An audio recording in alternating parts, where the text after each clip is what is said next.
रवि लामिछाने र बालेन शाह बीचको सहमतिपछि हर्क साम्पाङ तनावमा देखे। वाह सिस्टर, 5वटा सहकारी चबाउने, सिंहदरबार जलाउने रवि लामिछानेजी र बालेन शाह बीचको एकता भएछ। रवि लामिछानेजीले पहिलाको जस्तै राष्ट्रपति सरकारमा पुगेको 100 दिनभित्रमा विदेशमा अलपत्र परेका युवालाई, कम्तीमा 100 जना युवालाई यो देशमा रोजगारी दिनको लागि विदेशको गल्ली गल्लीमा गएर नेपाल आउनको लागि फ्री टिकटको स्टिकर टाँस्छु भने जस्तै त्यहाँदेखि कुदेर कञ्चनपुर 13 वर्षीय बालिका निर्मला पन्थका घरमा गएर निर्मला पन्थकी आमालाई आमा राजसभालाई भोट दिनु। राजसभा सरकारमा पुगेको 72 घण्टाभित्रमा निर्मला पन्थका अपराधीलाई सार्वजनिक गरेरै छोड्छु भनी नेपाली जनतालाई भेडा बनाई कथङ्काल रवि लामिछानेजी सरकारमा पुग्नुभयो भने अरू त केही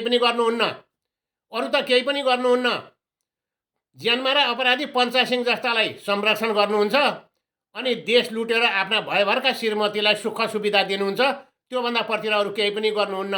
यदि नेपाली जनताका लागि गर्नुहुन्थ्यो भने रवि लामिछानेजी गृहमन्त्री भएको बेलामा 75 वर्षकी वृद्ध आमा पत्रकार भोजराज थापालाई लिएर मलाई धेरै अन्याय भयो भन्दै रुँदै बिन्ती गर्दै हात जोड्दै रुँदै सिंहदरबार रवि लामिछानेलाई भेट्न जाँदा रवि लामिछानेजीले भेट दिनु भएन। एकचोटि होइन पटक जाँदा ती वृद्ध आमालाई न्याय दिनु भएन भने यो देशमा नेपाली जनतालाई रवि लामिछानेजीले केही पनि गर्नुहुन्न भन्ने कुरा प्रष्ट भएको छ। अब रहे बालेन शाह राजा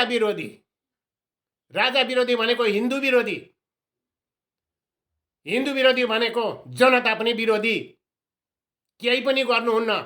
उहाँले गाँजा र भाङ धतुरो खानुहुन्छ, होटेलमा जानुहुन्छ, रक्सी थपी खानुहुन्छ, देश कङ्गाल बनाउनुहुन्छ अनि एनजिओ र आइएनजिओलाई देश जिम्मा लाउनुहुन्छ। अरू त के गर्नुहुन्छ र? दुनियाँ गरिब निमुखाहरूलाई बर्बाद गर्नुहुन्छ, घर भत्काइदिनुहुन्छ, बिचल्ली बनाउनुहुन्छ, त्यस्तै गर्नुहुन्छ। हो कि होइन साथीहरू? सहीलाई सही भन्नुपर्छ, गलतलाई गलतै भन्नुपर्छ। यो देशमा जबसम्म राजा हामीले ल्याउन सक्दैनौँ तबसम्म हाम्रो नेपाली जनताको अवस्था यस्तै नाजुक हुन्छ, देश कङ्गाल हुन्छ।